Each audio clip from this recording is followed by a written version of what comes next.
सभी प्रेमी सत्संगी भाई बहनों को सप्रेम राधा स्वामी एवं मेरे मित्रों को नमस्कार। दुनिया में न्यारे न्यारे धर्म, मत, संप्रदाय कैसे जारी हुए और इनके पीछे का वास्तविक जो लॉजिक है वो क्या है। हर एक व्यक्ति अपने धर्म को चाहे जैसा भी हो बड़ा मानता है कि हमारा धर्म बड़ा है और बाकी सबको ओछा समझता है, या कुछ नहीं होगा तो समभाव देखेगा कि सब धर्म बराबर हैं और एक ही जगह सब ले जाने वाले हैं, जबकि ऐसा बिल्कुल नहीं है। ऐसा हमें प्रतीत तभी होता है जब हम बिल्कुल अनजान हैं और अज्ञानता की निशानी है। ये किसी ने कह दिया और हमने मान लिया। प्रत्येक धर्म, मजहब, संप्रदाय की जो किताबें हैं, जो धर्म ग्रंथ हैं, उनके पढ़ने से साफ जाहिर होगा और बिल्कुल पता लग जाता है कि हकीकत क्या है और ये धर्म या मत या संप्रदाय कहाँ तक की पहुँच रखती है। दुनिया में न्यारे न्यारे मत इस सबब से जारी हो गए कि जो व्यक्ति, जो पैगंबर, जो अवतार जिस जगह से आया उसने उस जगह का ही भेद दिया। उसके ऊपर का या अपने से परे का भेद न जान सका, क्योंकि वहाँ के सारे पट बंद थे जिनको वह न खोल सका। तब उसने जो वहाँ के खुदा या ईश्वर से मिला उसको नीचे की रचना में सब जगह करता देखा, और ये सत्य बात थी कि अपने से ऊपर के लोग का खुदा नीचे के सारे लोगों का खुदा है। उसी की ताकत से वो लोग ताकत पाते हैं। इस तरह से जो जहाँ से आया उसने वहीं तक का भेद दिया और उसी को सबसे बड़ा खुदा बताया। यही कारण है कि दुनिया में न्यारे न्यारे मत जारी हो गए। लेकिन जो टेकी हैं वो उसको पकड़ के बैठे रहते हैं। उनसे आपका कोई बस न चलेगा और न कोई पेश जाएगी, क्योंकि वो बिल्कुल टेकी हैं और जिसको पकड़ लिया है उसी को पकड़ के रखेंगे।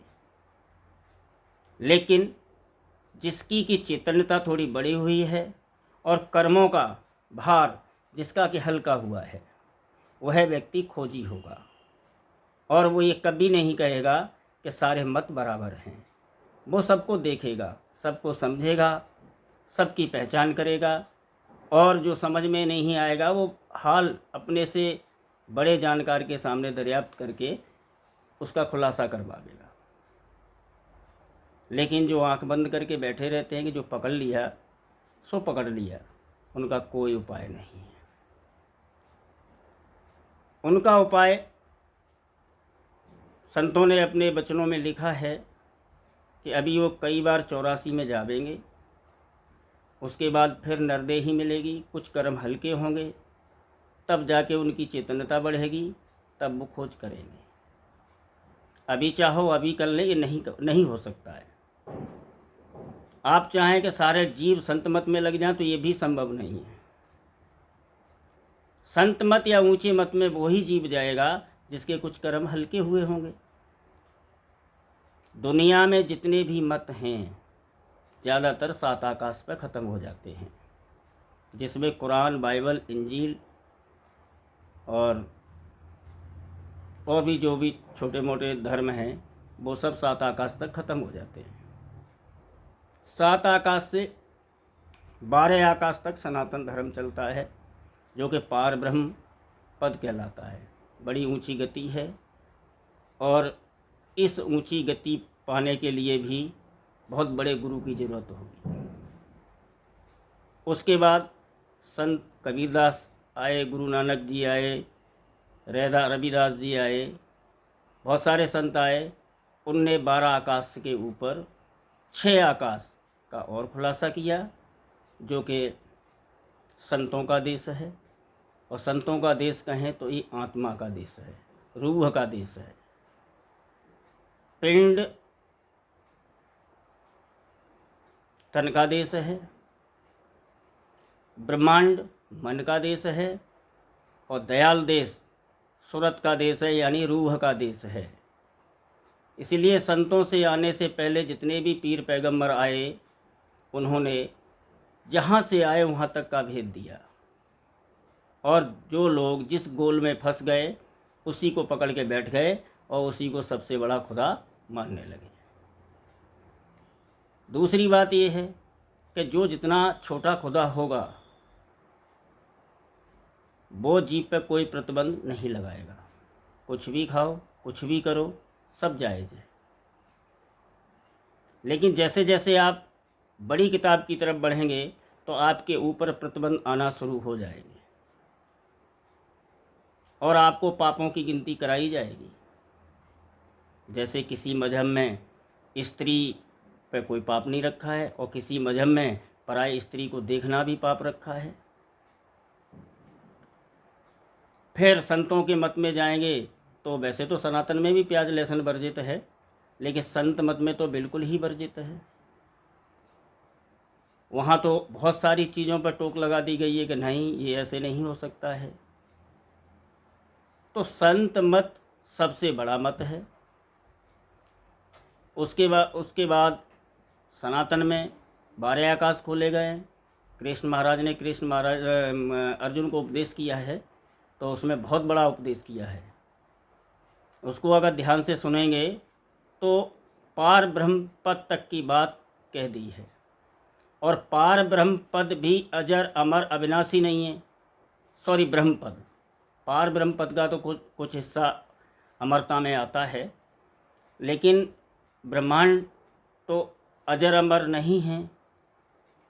गीता भागवत में तरफ चीटे के इशारा करके अर्जुन से श्री कृष्ण महाराज ने कहा कि हे अर्जुन, ये चीटे को देख रहे हो, ये कई बार इंद्र हुआ है, कई बार ब्रह्म हुआ है और बड़ी बड़ी गति हासिल कर चुका है, इस जन्म में चीटा है। तो इससे साफ जाहिर होता है कि अजर अमर और अविनाशी देश रूह का देश है, और वो पिंड अंड ब्रह्मांड और पार ब्रह्म पद के परे दयाल देश या सतलोक या सचखंड कहलाता है। तो वहाँ पर जाने के लिए या जीव का छुटकारा करने के लिए सबसे पहले हमें संत सतगुरु की ज़रूरत पड़ेगी, और संत सतगुरु का मिलना बड़ा ही दुर्लभ है। जिस जीव को संत सतगुरु मिल गए तो फिर उसको और क्या चाहिए। तो दुनिया में जो न्यारे न्यारे मत जारी हुए वो इसी सबब से हुए कि जो जहाँ से आया उसने वहाँ तक का भेद यहाँ खोला और जीव उसको पकड़ के बैठ गए। भला आप बताइए कि जब तक जीव मांस मदिरा खाता पीता है, क्या उसका उद्धार होगा? इस तरह की कार्रवाई तो नरक में ले जाने वाली है, उद्धार कैसे हो सकता है? गीता भागवत में कृष्ण महाराज के मित्र उद्धव जी सखा थे। जब कृष्ण महाराज जाने लगे तो उद्धव जी ने कहा, महाराज मुझे भी ले चलो।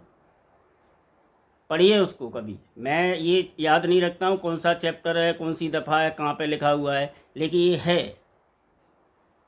तो उन्होंने कहा कि मेरे धाम में बिना योग करे कोई कैसे जा सकता है? मेरे धाम में जाना है तो योग करना पड़ेगा। तो आप अंदाज़ा लगाओ, हम खाली एक अगरबत्ती लगाएंगे और थोड़ा सा घंटा बजाएंगे, हम कौन से लोक में जाएंगे?